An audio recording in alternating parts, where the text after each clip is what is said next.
Welcome, everyone, to the fiscal year 2023 Small Rural School Achievement Grantee Welcome and Orientation Conference. Please note that all audio connections are muted until the Q&A portion of the call. I will give you instructions on how to ask a question at that time. And please ensure you've opened your chat panel using the appropriate icon at the bottom of your screen, and you may also enter questions into the chat. Should you need technical assistance, please send a chat to the event producer host. And with that, I will hand the call over to Justin Tabor, the REAP Program Officer. Please go ahead. Thank you for that introduction and welcome everyone. Hope you are having a good afternoon or good morning if it is morning where you are. And thank you for joining the FY2023 SRSA Small Rural School Achievement Grantee Welcome and Orientation webinar. For those who are new to the program or who I may not have had the opportunity to meet yet, my name is Justin Tabor, and I serve as one of the program officers on the REAP team, or the Rural Education Achievement Program, here at the Department of Education. On behalf of our entire team, we are so glad that you have joined us today, and we're looking forward to spending about the next hour with you as we provide you with some introductory information and resources to help you get started with implementing your local education's SRSA grant for the fiscal year 2023 cycle. Let's go to the next slide, please.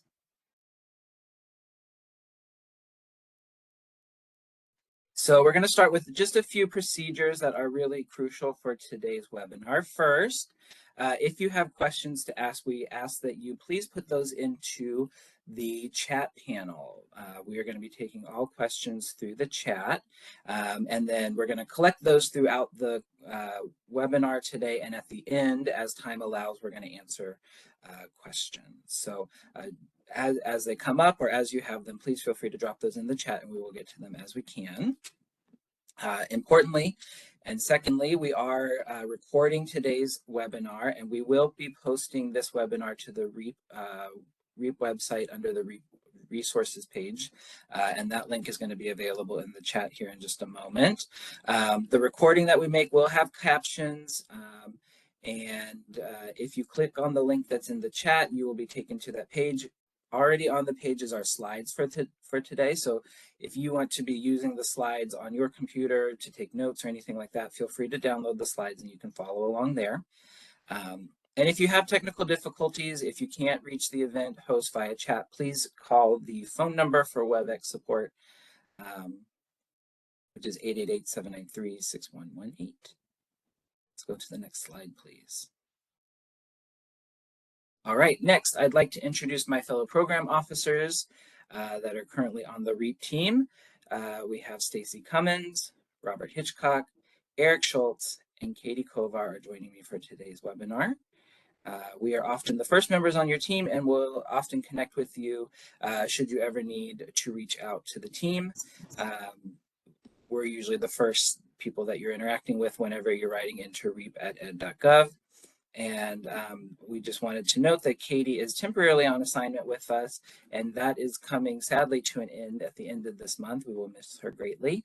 And Alice Kinney, who is a current member of the team, is also on a detail, but will be rejoining us in October. You also notice that we do have a group leader named Leslie Pointer. Unfortunately, she was not able to join us today, but she does send her warmest regards to the group. And you may see her name on other materials floating around. And so that is another great addition to our team that you are welcome to contact if you have questions. Next slide, please. So before turning over to the agenda, this is the fun part. I just want to congratulate you. We all want to congratulate you on receiving an FY2023 SRSA Grant Award. This is a great accomplishment. For some of you, this may be your first experience with SRSA, and others of you are quite experienced in the implementation of this program. We do want to offer one point of clarification regarding REAP that we want to highlight. So the REAP program is comprised of two different programs. One is the Small Rural School Achievement, or the SRSA program, which is what we'll be covering today. The other program that we cover is our Rural Low Income School Program, or the RLIS program. Both SRSA and RLIS are designed to help rural districts that may lack personnel and resources to compete effectively for federal competitive grants and often receive grant allocations in amounts that are too small to be effective in meeting their intended purposes. A distinction is that SRSA grant awards are made directly from the U.S. Department of Education to school districts, which we refer to as LEAs. Our team also makes RLIS awards to state educational agencies, which then go on to distribute RLIS awards to the LEAs in their states. In the past, your LEA might have participated in SRSA by receiving a grant from us, or you may have participated in RLIS by working with your state. Please note that we are not covering the SRSA application in today's webinar.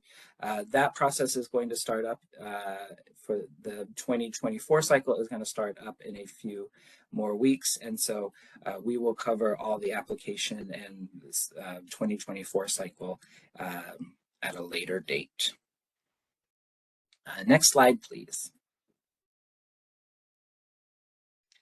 Our goal today is for you to leave this webinar understanding a little bit more about the SRSA program, how to access your grant funds, and how to obtain support throughout the granting cycle. To do this, we have the following agenda with 5 different parts. So we're going to start off after this with some SRSA program basics. Then we will go into SRSA fund uses and flexibilities. Then we'll go into accessing your FY23 SRSA funds. Then we'll talk about what to look out for in the future. And then finally, we'll be going over some resources that are available to you throughout the grant cycle. Okay. All right. So before I kick off our event in full, we're going to start with a poll. So I'm going to ask for our producer to launch poll number 1. That might be coming in the chat. Okay, one moment. You should see something pop up. Let's see. There should be a polling tab, or if you click the 3 dots next to the chat icon, you can open the polling questions. You can begin to answer them there. Okay, thanks. We've launched our poll. These are just a few questions that will help us get to know you a little bit better, help us understand our audience for today. The first of these questions is just how familiar are you with the SRSA program, ranging from I'm brand new to I am an expert at this, and welcome both ends of that spectrum. Secondly, we ask which topics are you feeling comfortable with? Or you feel like you understand?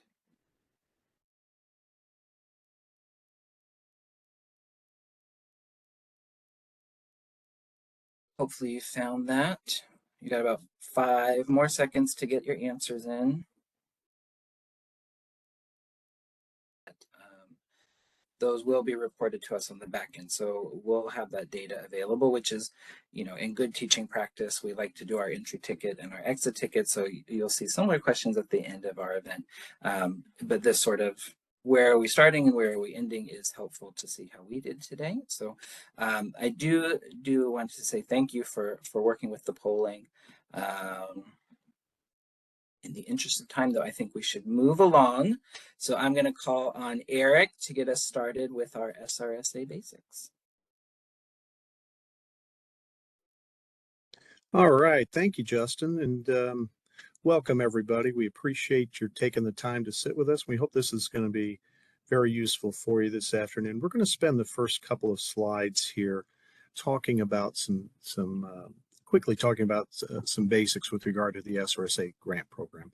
As Justin intimated, a lot of this is going to be familiar to those of you who have worked with this grant program in the past, but obviously we want to have all of our grantees, and including those of you who may be first-time grantees or new to the program, to have a good grasp of SRSA eligibility, as well as the grant award announcement, those grant award announcements that each of you received, as well as a timeline as to how we make these grants every year. So let's go to that next slide, please.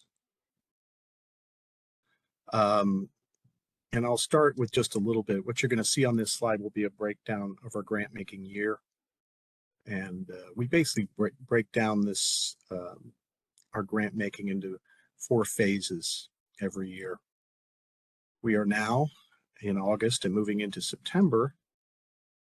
So we are basically what would be the final phase of the FY2023 grant making cycle, which would be the award phase of the process. And as each of you know who's received the grant already, this is the point throughout July and August when we make those grants out to all of the districts eligible districts who submitted an application. And just for your guidance, I think we were just under 4,300 nationwide who received this grant for the FY23 grant making process. Okay. But again, just some general information, we had, like I said, 4 processes. What we'll be doing now that we've completed the award process, we will be commencing for the fiscal year 2024, which is the 24-25 school year for each of you. The process will begin again for FY 2024 in October, when we start the eligibility determination phase. There we go. Now we're up and running. So as I said, you see on the far right here, July and August was the award allocation phase. We're pretty much finished with that for FY23. The process begins again coming up in October when we start the eligibility determination process for the FY 2024. Okay, that will run from October through January. In October and December, the REAP team, each of us will be working with our states, what we call the SEAs, the state educational agencies. We'll be working with all of our states as well as the National Center for Education Statistics to compile and process the eligibility data. As I mentioned, we've got 4,200, almost 4,300 districts every year that we have to make sure the information is correct from. So as I said, we borrow from both the National Center for Ed Statistics as well as the states individually to give us the information we need to determine eligibility every year. Okay. So once we finish collecting that eligibility data in January, we will publish what's known as the Master Eligibility Spreadsheet. We call that the MES. We love our acronyms out here in Washington, but the MES is basically the guidance. We call it the Rosetta Stone for this program. If your district is again REAP eligible for FY 2024, you will have the opportunity to review this MES and make any corrections to the data. We're asking that you carefully review the primary and the secondary contacts listed on that MES and let us know if there are any updates or changes to that. You can email that information to us at REAP, R-E-A-P, REAP@ed.gov. This is going to be very important because when the time comes for the application for SRSA to go out again, that personalized survey application, we're going to send those application links to the primary contact that's listed on that MES. So as you can imagine, it's going to be very important to us that you get us any changes before the SRSA application opens again in February. Okay. And also in January, districts should check the performance periods for the awards that they've received and that are still active. We'll talk about this in a little bit, but January 30 is the liquidation deadline for grants whose performance period is ending. Okay. We're also including a reminder on this slide for grantees to ensure that UEI stays active in SAM.gov. Your UEI registration in SAM must be renewed annually. And we've talked with some districts about this. So take note from SAM of when that UEI expiration date is coming so that you're able to avoid any delays in your ability to draw your grant funds. We're going to go over how to update that UEI a little bit later in the webinar. Okay. So following that eligibility determination process, the SRSA application will begin, and that runs from February through April. And this is where the contact information that I just talked about is going to be critical, because those will be the email addresses to which we send that personalized email invitation. Okay. Then as the REAP team finalizes the SRSA and RLIS cohorts in May through June, you see that in the next slide, the next section here. And finally, we'll be back around to where we are now, where we make those awards in July and August. So hopefully this is helpful to you, and we want you to think about this timeline along with the performance period information to ensure that you're accessing your grant funds in a timely manner. Okay, let's go to the next slide.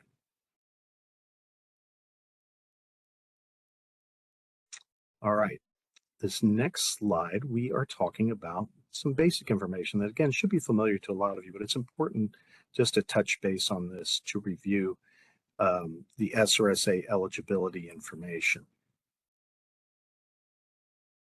As the name implies, when we're talking about a small rural school achievement grant, grantees have to be both small and rural to receive an SRSA grant. We consider an LEA to be small for this program if that average daily attendance is under 600 students, and that's for the entire district, the entire LEA. It can be rural if it's under 600, or if that district is located in a county with a population density of less than 10 persons per square mile. Okay. Now, there's two requirements or two possibilities, two options for an LEA to be considered rural under SRSA. An LEA is considered rural if all of those component schools within your district are assigned with a rural locale code by NCES. That would be the 41, 42, or 43 for SRSA. We can set those locale codes aside if the states let us know. They inform the department here in Washington that this LEA is considered to be rural for purposes of the SRSA program.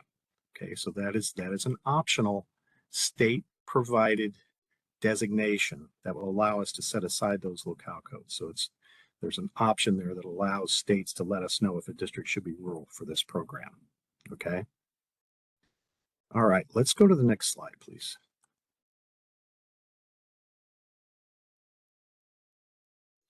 All right, what we're talking about now on this slide, we're going to go over some basics about the grant award notification, or the GAN that we talk about. This is the notice that each of you should have received this summer as a result of meeting those eligibility criteria that we just spoke about. Obviously, you met the criteria, you get the grant.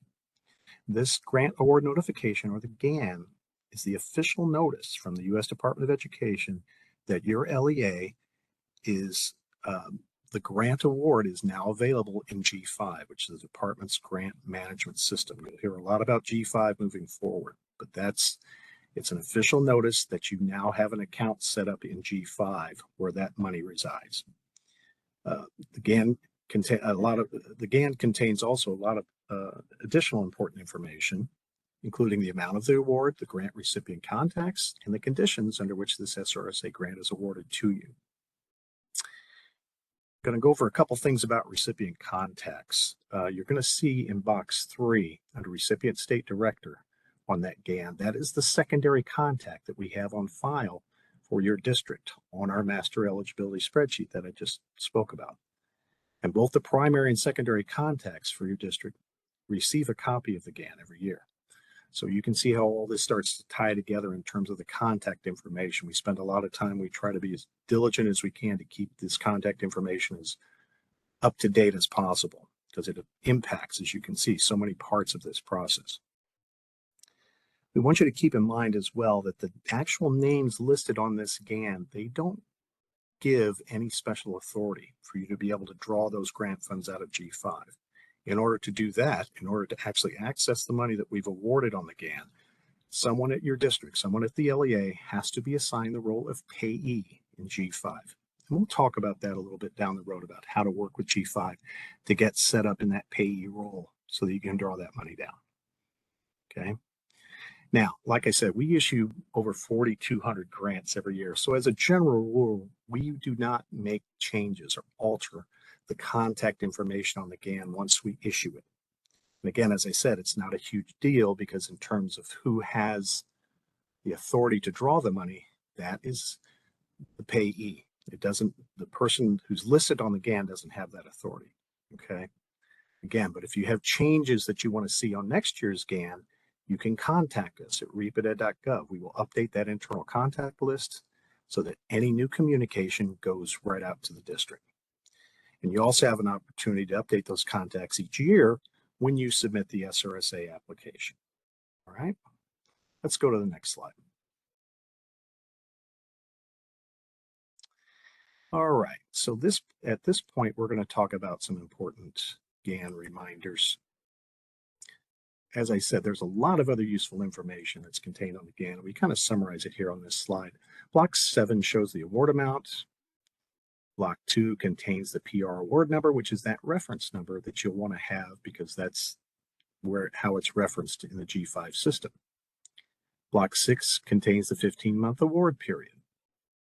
There's also in Block 10 a listing of the terms and conditions of the grant. They're all laid out there. You'll find an explanation for the additional 12-month period of obligation that applies to this grant. So there's the list, the official grant award period is 15 months, but you get an additional 12-month period of obligation for this grant, which means you have a total of 27 months, 27-month performance period for your SRSA grant. And as you can see here, the GAN also includes directions for accessing your funds in G5, which we just spoke about. And that will also include, how to set up an account and how to request that payee access that we've spoken about. Also, here are directions for registering your UEI in SAM. And again, we're going to talk about that a little bit more in a couple minutes. We know that that's an ongoing issue for all of you. Actually, it's an ongoing issue for everyone because it has to be updated annually. That UEI has to be updated annually in SAM. Okay, let's go to the next slide. Okay, as we just talked about here, this slide talks about that performance period, that 27-month performance period that applies to the SRSA grants. Now, we know that LEA's eligibility, your individual eligibility status can change from year to year. A large number of our districts, and many of you are here, understand that you get this grant every year. Therefore, it's essential to understand that each SRSA grant has a specific performance period during which you must both obligate and liquidate your awarded funds. And as you can see from this chart, if you're getting it in multiple years, these performance periods will overlap. So you need to be aware of the award dates and these obligation and liquidation deadlines in order to avoid having any of that money be forfeited back to the Treasury, which none of us want. One thing to keep in mind here, we have a reference here to a federal fiscal year. When we talk about the term fiscal year, we're talking about the federal fiscal year. That federal fiscal year corresponds with the first school year in which the funds are available. So for example, we're talking about federal fiscal year 2021, that translates into the 21-22 academic year on your end, okay? Those funds for 2021 became available as of July 1 of 2021. You'll notice this as well when we talk about the PR award numbers. The 2 digits after the A, the S358A, those 2 digits afterward refer to the federal fiscal year that the award was made, okay? Now, this chart again shows that each SRSA grant is available for a 27-month performance period. As you can see, those all overlap. So you will see instances where you have 1 and maybe 2 years worth of money available at any given time. And again, the period for obligation is 27 months from the date the grant was awarded as of July 1, and the liquidation deadline runs another 120 days after that obligation deadline. And then another reminder, as we talk about 2021 awards, as you can see that performance period ran from July 1 of 2021 until this September 30th of 2023. Be aware of this because this is your indication that the spending decisions for your 2021 grant funds, your records need to reflect that those spending decisions are in place as of this September 30th. You actually have until January of 2024 to draw that 23 money, but your records need to reflect that the spending decisions, that what we call the obligation, is in place as of September 30. So next year, as you can see, the 2022 awards, that obligation deadline will come up. So it's very clear now, hopefully, that you realize that these overlap and it's important to draw that oldest money out first. Just another quick note, we've thrown around some terms here of obligation and liquidation. When we talk about an obligation, we're talking about a legally binding commitment to spend the money. That's what we talk about when we say obligation. Some of you may use the words commit. Some actually use the word spend, but as I use, spending decisions, obligation, commitment is what we're talking about. Liquidation means actually going into G5 and drawing out that money that you spent. Okay. After that liquidation deadline, which is the January 30th, you will no longer have access to that particular award in G5. So just a quick overview here. For the most recent awards that we just made for fiscal year 2023 that you're all looking at, hopefully, you have from July 1 of 2023 until September 30, 2025 to obligate those funds, have the spending decisions in place for those as of September 30. You will have until January 30, 2026 to go into G5 and liquidate that money that you've obligated. Okay. Hopefully this has been super helpful for you and maybe a reinforcement to those of you who've been in the program for a while. Obviously, all of us here at the team are available to help you through any of this if you need additional guidance. But at this point, I'm going to turn it back over to Justin and have him walk you through the next section of our presentation. Justin? Thanks, Eric. So let's go on to that next slide, please. In this section, I'm going to be going over uses of funds with you, which is going to include the requirements and the flexibilities that are available with your SRSA grant funds. So let's go to the next slide. When we start off this slide, we're going to start with a reminder just that the REAP program as a whole, including your SRSA award, is included in the Elementary and Secondary Act, or the ESEA, as part of Title V, Part B. Now remember that, that's going to be important in a minute. And as with many federal funds, usage of REAP funding is governed by things like the Uniform Administrative Requirement, cost principles, audit requirements, things like that.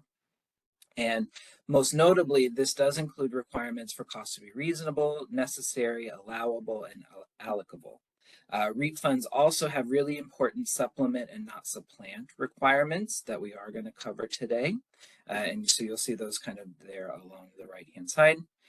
If you completed your LEA's FY2023 SRSA application, you probably remember that the application required your LEA to provide a description of how you all intended to use your FY23 award. We want to remind you that that statement provided in the SRSA application is not a binding commitment to spend SRSA funds as described in the application. Rather, that statement in the application was a general description of how your LEA intends to use funds once awarded. Because that description is non-binding in nature, being awarded an SRSA award does not mean that the REAP team has approved that intended use of funds as described in the SRSA application. So what all that means is that your LEA can change the intended use of SRSA funds throughout the performance period without having to gain permission from us, without needing to report those changes from the REAP team. We know that that flexibility is really crucial to helping you all meet your local needs. Please remember, though, that it does become the LEA's responsibility to ensure that each use of funds is allowable and meets supplement and not supplant requirements, which is what we're going to go over in our next slides. We have included several important questions that you should consider when you're working with your SRSA funds and deciding where those funds are going to be spent. Most critically, what we want to highlight today are the two questions are, is this an allowable expense and is this supplanting? So those are the two really big considerations we want to highlight to you all. Let's go on to the next slide and talk about allowability. So like I said, SRSA funds are part of Title V. However, the usage of SRSA funds is informed by the other title programs.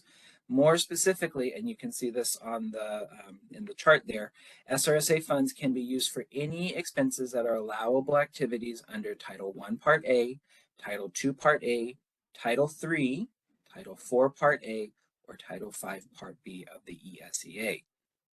When considering a use of funds, it is the responsibility of the LEA to determine which title program makes their proposed costs allowable. In some cases, an activity could be allowable under multiple of these title programs. If you're in that sort of situation, it is up to the LEA to determine which of those title programs makes the most sense and which title programs make the expense allowable for their REAP purposes. Now this chart, this is not the only place where this lives. One of our great resources that's available to you is our SRSA, is the REAP informational document that's going to come up in the chat for you. This is sort of our major guide for all things REAP. In addition to that guide, that informational document, we've also recently updated our REAP use of funds guide, which includes a lot of information on SRSA grant funds and how to use your money. That use of funds guide is available on the REAP website, and it will be linked in the chat. It provides a really great list of allowable examples. We want to caveat, the list of examples that are on the website are not exhaustive. So if you have an intended use of funds and you go and check it on the website and you don't see an exact match to what you're thinking about, that does not necessarily mean that it is not allowable. It just may mean that you need a little bit more research or to consult with us on the REAP team to determine that allowability. But we really hope that those examples kind of help you think of ways that REAP funds can be spent, and those examples are helpful as a starting point for considering your own uses of funds. REAP encourages its grantee LEAs to utilize these resources, both the informational document and the use of funds guide, when determining how to use their funds. And lastly, we would also like to note that for reporting and accounting purposes, SRSA funds will remain Title V funds. While the usage is informed by these other title programs in the chart, it doesn't change where the funds originated from. So for example, if you decide to use your SRSA funds for an activity that's allowable under Title III, those SRSA funds don't become Title III funds. They stay Title V funds, but used in a way that is in line with Title III. Hopefully that makes sense. Next slide. So this slide details one of the other primary responsibilities governing the use of your SRSA funds, that they can only be used to supplement other federal, state, or local funds, and they cannot be used to supplement those funding sources. So how do you tell if something is being supplemental or supplanting? In general, when considering whether a proposed SRS activity is supplemental, an LEA should determine whether it would have funded this activity with other federal, state, or local funds if no SRSA funds were available. If the result of this determination is that no other federal, state, or local funds are available to fund the proposed activity, then the LEA may be able to use the SRSA funds for those activities, provided that it is an allowable use of funds. Because each LEA has their own unique set of funding sources, it is the responsibility of the LEA to determine if an activity is supplementing or supplanting within their local context. The REAP informational document that was linked just a moment ago is the best resource to help you find out information on supplementing and not supplanting. Next slide. This slide comes from that same informational document. There are 3 situations where we do presume that supplanting has occurred. So if you find yourself running into one of these situations, that should be sort of something to really pay attention to, because you're likely in a supplanting type scenario. The first of these, if an activity is one that would ordinarily be covered by other state, local, or federal funds, then you may be in a case of supplanting. 2, if the LEA previously funded the activity with other state, local, or federal funds, it might be supplanting. And 3rd, if the activity is state mandated or required by federal law, for example, provisions of certain services to English learners are required by the federal civil rights laws, that could also be supplanting. So if a proposed activity falls into one of these 3 categories, it doesn't necessarily mean right away automatically that it is supplanting. Rather, in these situations, it would be your obligation and necessary for you to demonstrate how it is not supplanting and prove otherwise. So be really aware of those 3 type situations.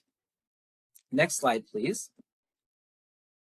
So my last slide with you is going to talk about AFWA, which is another flexibility that we have. And AFWA stands for the Alternative Use Funds Authority. So in addition to the ability to spend SRSA funds for allowable activities under multiple title programs, like we just talked about, LEAs eligible for our SRSA program are granted even wider uses of their federal funds under AFWA. So AFWA allows SRSA eligible LEAs greater flexibility in spending the funds they receive under Title II Part A and under Title IV Part A.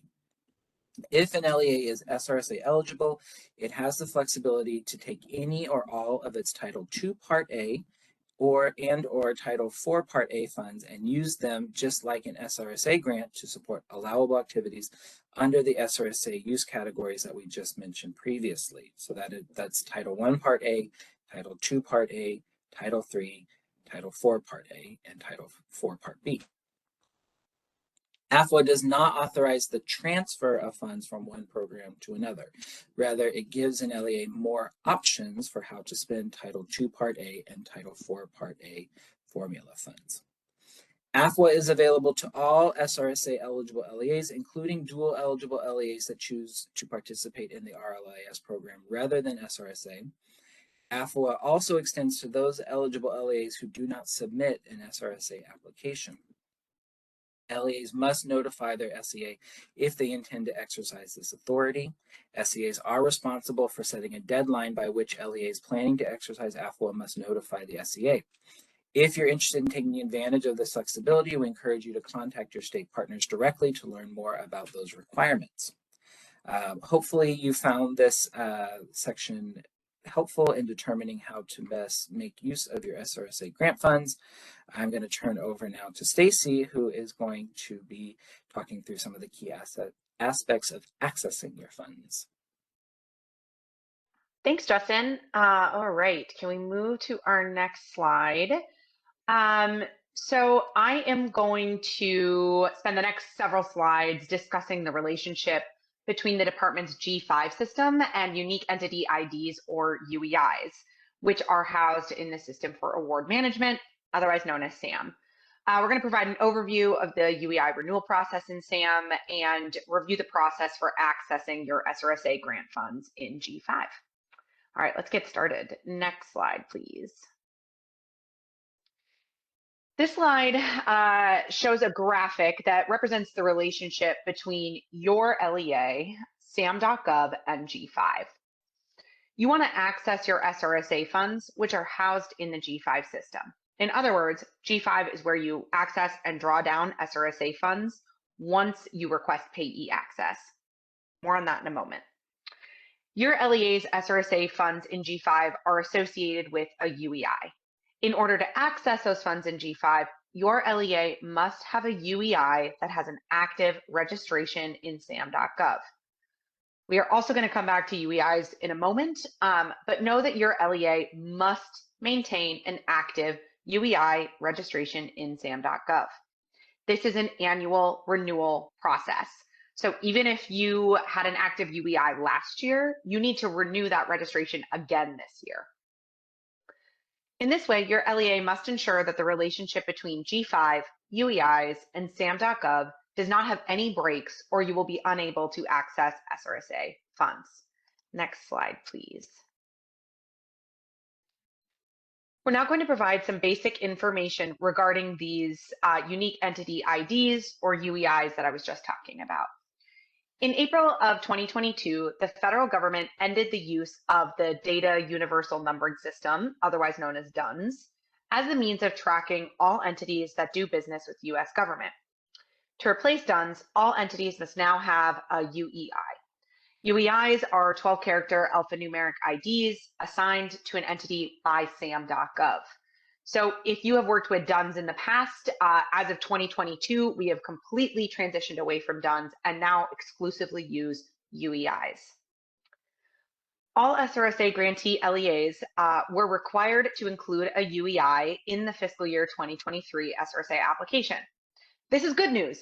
That means that your LEA must have provided a UEI in order to complete the application. And since you're taking part in this webinar, you have already completed that part of the process. Your LEA has a UEI. Great news. That being said, UEIs must have an active registration in SAM in order to access SRSA funds in G5, like I mentioned previously. Your LEA cannot access SRSA funds in G5 without that active UEI registration. So active is our key word here. Your UEI needs to be registered, and that registration needs to be active and renewed annually. If your LEA is in the situation in which you do not have an active UEI, you would have received an email from the REAP team from reap@ed.gov alerting you to this issue on August 18th. You will be able to access funds in G5 once your UEI registration is active. So again, if your LEA is impacted by an inactive UEI registration and you received that August 18th email, or you know your UEI is inactive and you have questions or concerns, please feel free to contact us at reap@ed.gov. We know the UEI registration process can be complicated, so we are happy to help to the best of our ability. That being said, if you don't know if your LEA's UEI is actively registered, you can find that information on SAM. Specifically, there is the SAM.gov status tracker, which is linked on this slide, and Lainey's going to drop it in the chat, that shows you the registration status of your UEI. You can also use the status tracker to check if you've begun the registration process. You can check where your UEI is in that process in the status tracker. Next slide, please. So as I mentioned, once your LEA has a UEI, it must then be registered in SAM.gov. And that registration must be renewed annually. I cannot state that enough. This means that your LEA's UEI must go through a registration process. There's a two-part process here. You can request a UEI, and then it is an ID assigned status, meaning that SAM.gov has assigned you a UEI, but it has not gone through the registration process. So for the purposes of SRSA, you need to do both things. Grantees must go through the full registration process after requesting a UEI, so that the UEI is in active registration status. Take a look at the two screenshots on the slide. These are from SAM.gov. The top screenshot with the entity data hidden in blue shows a UEI that is in ID assigned status. This means that the UEI has not gone through the registration process and must do so in order to access SRSA funds in G5. The bottom screenshot with the red lines shows a UEI that has an active registration. Notice that the active registration UEI has an expiration date, whereas the ID assigned UEI only has an assigned date. So that's really key here. You can check the expiration date, and that'll tell you if your UEI is registered or not. The registered UEI also has a cage code associated with it, which happens when the entity goes through the registration process. So again, if you don't see a cage code or a registration date or an expiration date, your UEI is likely not registered and is an ID assigned status. Again, UEI registrations expire annually. That's that expiration date you can see in the screenshot, unless the entity administrator logs into SAM.gov and renews that UEI registration. We recommend that you start this process early each year since there have been some process changes with the transition to SAM that can cause delays. What is the entity administrator? That is the name of the role in SAM that allows someone to register or manage registration for one or more federal and non-federal entities. This is the role assigned to the first person who registers an entity, but it can be requested by other folks. You can be assigned as the entity administrator to your UEI. For example, if your entity is already registered and you need this role, you can request it from someone in your organization who already has that role, or you can request the role directly by submitting a notarized letter. This slide links to information on how to become the entity administrator, and Lainey will drop the link in the chat as well. Now, how do you know if you are or are not the entity administrator? If you do not see your LEA's UEI in your SAM.gov workspace, you may not be the entity administrator. The final screenshot on this slide at the very bottom highlights how you find this workspace, which is the name sam.gov uses for the home page when a user logs in. The workspace is also where you will find fsd.gov incident tickets that you submit and any notifications. I'll come back to that in a minute. If you would like more information on the workspace, see the link in the chat. All right, let's keep going. Next slide, please.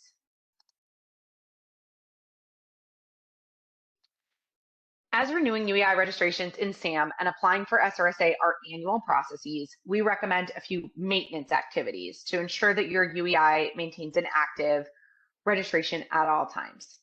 First, your current entity administrator can invite another staff member to serve as an administrator in SAM. This creates a backup entity administrator in the event of turnover.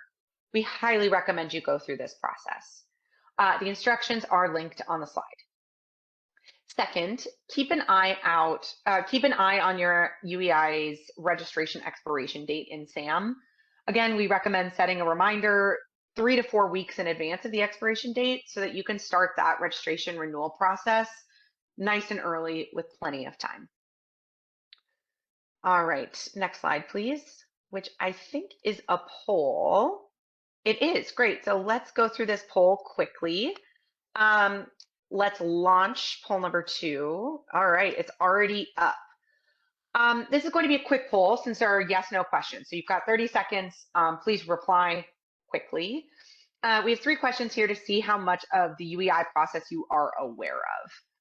So go ahead and answer those questions. Looks like we have 20 seconds left. So these questions are focused on, do you know your LEA's UEI number? Do you know the expiration date? Great, I see the poll has ended. I don't see the results.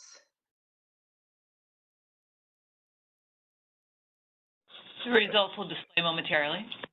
Awesome.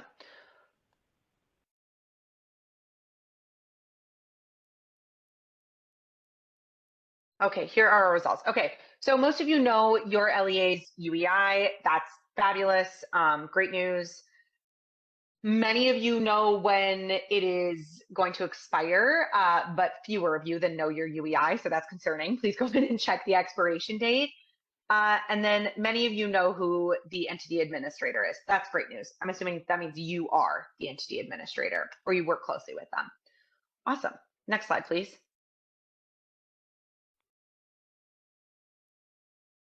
Okay, let's look at some resources to support this UEI process. Again, we know that it can be challenging, so please utilize the resources I'm about to go through. If you need help registering your LEA's UEI or renewing that registration, we recommend visiting REAP's UEI and SAM support website, which is linked on this slide and includes step-by-step instructions on registration processes, links to other resources, even helpful videos, and a few tips and tricks. So I definitely recommend checking that out. This page also includes information on entity administrator access, entity validation, and more. We also recommend viewing the UEI registration and validation webinar for rural districts, which was hosted by GSA. This webinar walks through the details of the UEI registration process and addresses some of the common issues experienced by SRSA grantees. The link to this webinar is on the slide and in the chat. We got a question earlier about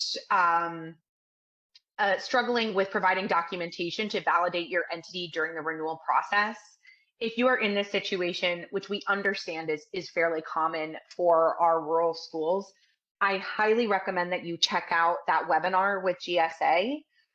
In there, GSA talks about how you can be a little creative in what documentation you submit as part of that entity validation process. So I think the example is a school was unable to provide documentation to prove the entity start date, and they were able to utilize a picture of a town sign to validate that entity. So again, please check out the GSA webinar on the REAP resources page. SAM also has many articles on its help page that address common UEI issues. So this slide has a screenshot showing you how you can access the help section of sam.gov's website. You can search topics such as entity administrator or even registration and find articles addressing the most common issues or topics related to UEI registration.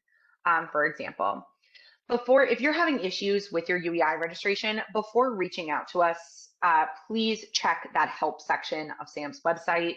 It has a ton of great articles and will be really useful to you. Also note that many of the SAM help options will bring you to the Federal Service Desk or FSD.gov website. FSD.gov is where you can search for articles on different topics, live chat to get support, and where you submit an incident if you need help or need to submit documentation. For example, we were talking about the entity validation issues during the registration process. You will need to submit documentation via an incident ticket, and this happens through FSD.gov. FSD.gov uses the same login information as SAM. It's this process known as login.gov. We here at the federal government also use login.gov, so we're all logging into SAM.gov and FSD.gov using that login.gov information. Once you submit an incident ticket, you should be able to view it in FSD or SAM.gov. You also receive an email and can use the email to find your ticket. Please note that you cannot use SAM.gov to submit an incident. You have to submit via FSD.gov. The last thing I want to say about this, if you are submitting incident tickets, SAM.gov will reply to you via email. If you do not respond within, I think it's 3 to 5 business days, to either the email or the incident ticket, it will close automatically. So if you are in the registration process or the entity administrator request process and you have submitted documentation via an incident ticket, please check your email or that incident ticket on a daily basis. Because again, if SAM responds and you don't respond back, it will close automatically and you will have to start the process all over again. Okay. Let's head to the next slide. We're going to start talking about accessing funds in G5. So once your LEA has that active UEI registration and SRSA funds have been awarded, you can start spending and accessing those funds in G5. And this applies to all of you at this point. If you have that active UEI registration, you've received a GAN, you can start accessing your funds right now. In order for your LEA to access funds in G5, someone must set up an account and request payee access. So even if you received a GAN, you may not yet have payee access. These are two distinct processes. The name listed on the GAN has no bearing on who can access SRSA funds in G5. The instructions for how to create an account in G5 and then request payee access are included in REAP's guide for G5 access, which is linked on the slide and in the chat.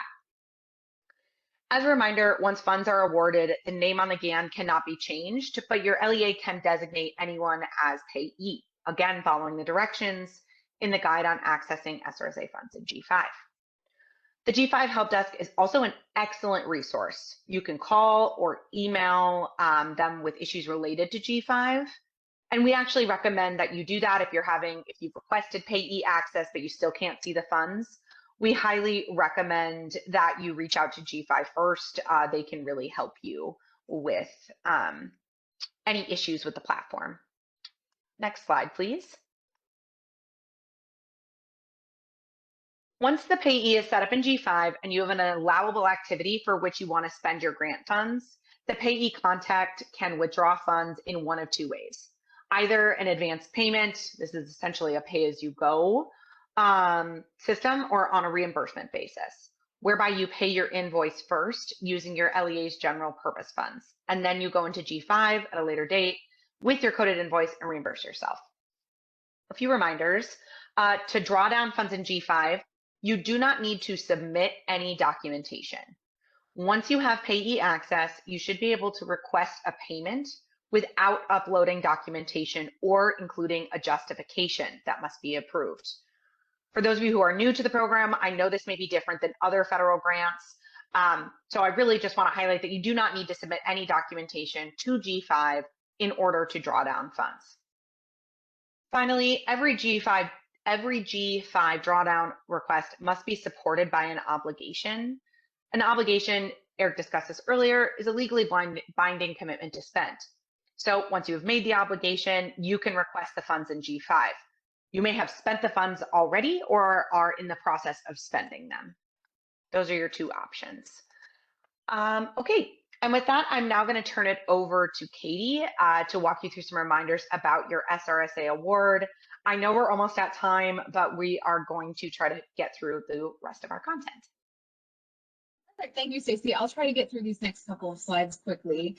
But in this next section, we will briefly cover the reporting requirements for SRSA, as well as an overview of future communications that you can expect to receive from REIPs. Could you go to the next slide, please?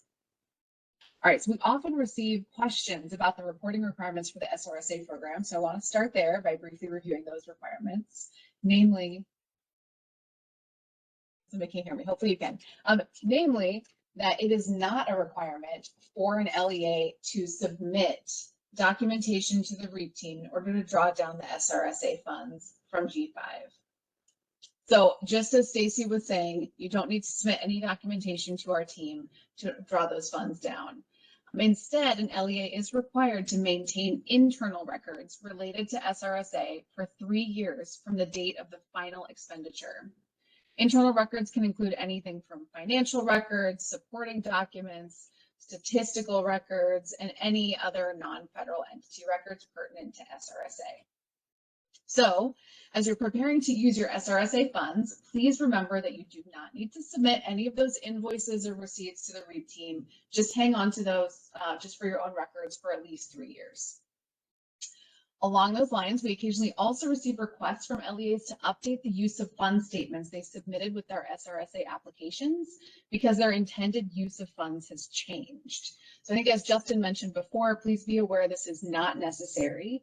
Your LEA is not bound by the particular fund use that you described in your SRSA application, and you are welcome to use your awarded SRSA funds to pay for any allowable activities.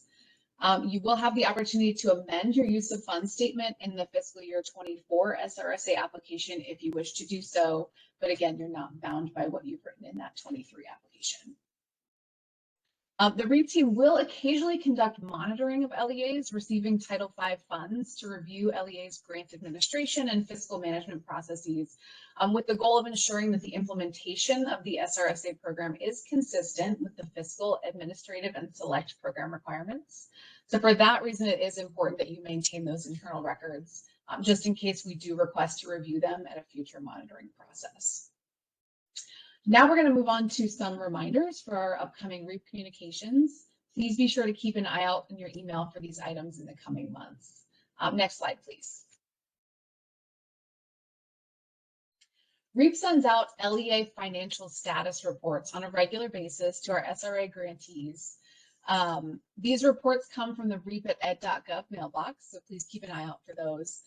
We send these to the 2 current contacts that we have on file for each of our SRSA LEAs with an available balance of $100 or higher on any open SRSA awards. As mentioned previously in this presentation, I think a few times, we do like to keep that contact information updated on a regular basis.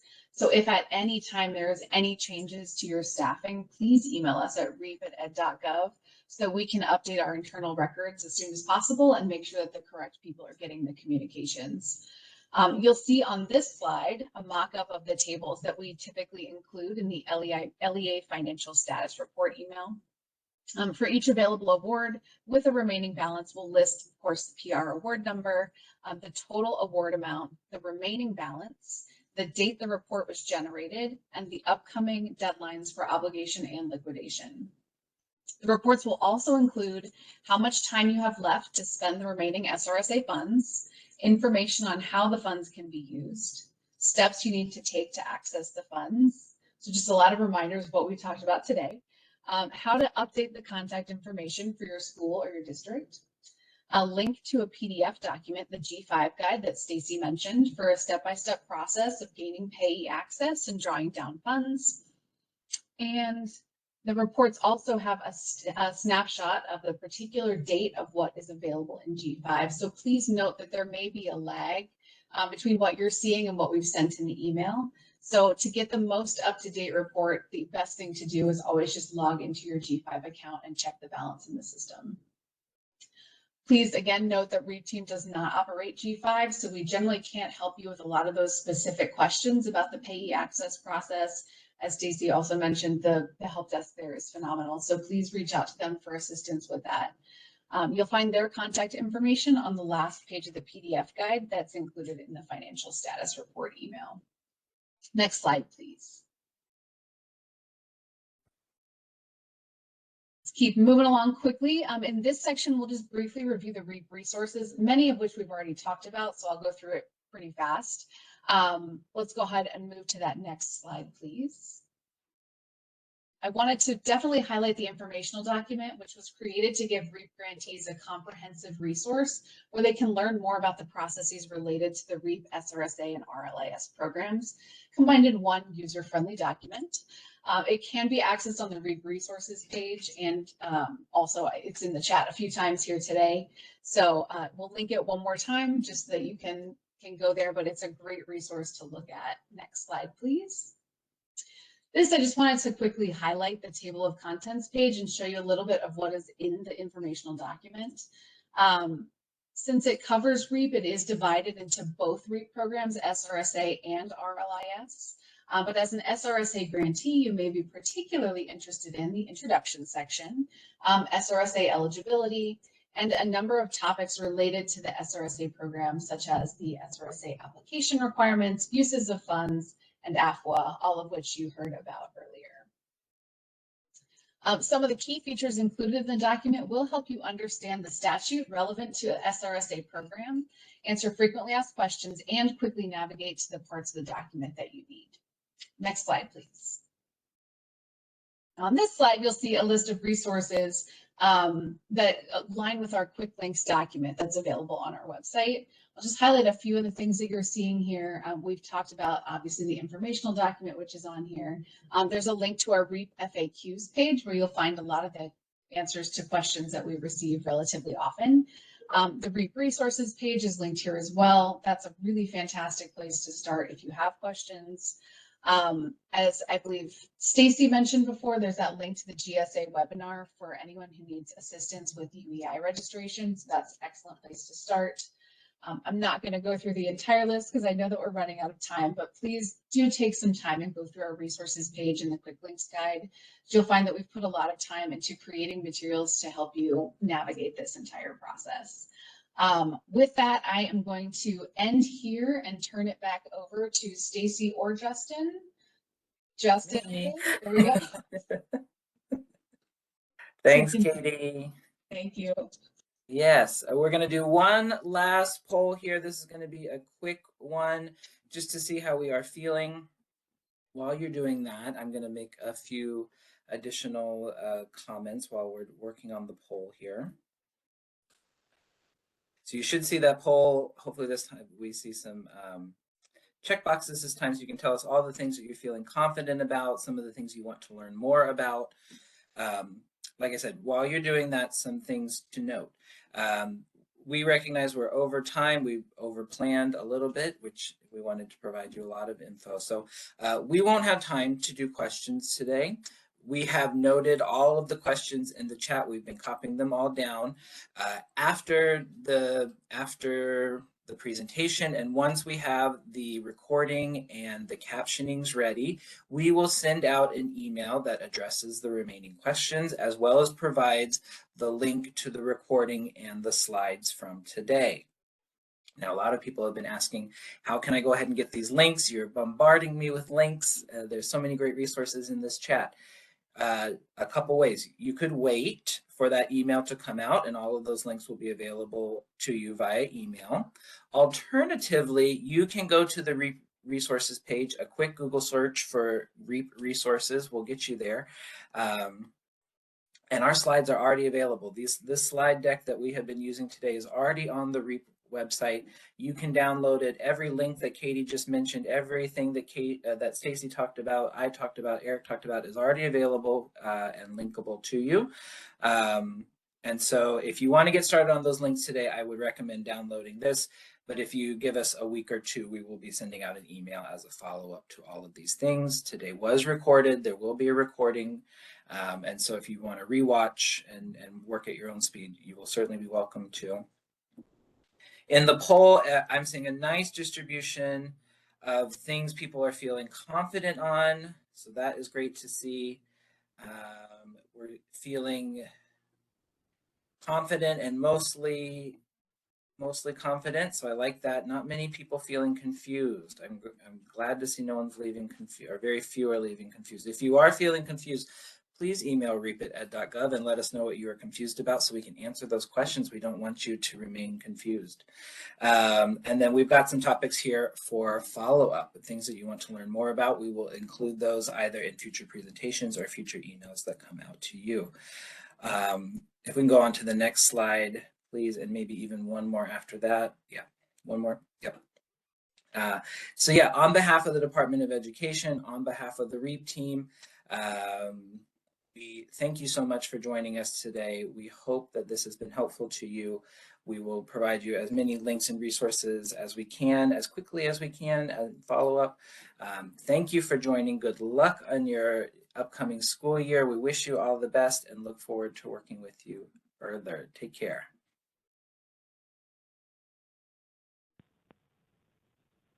Hi, everybody. Bye all.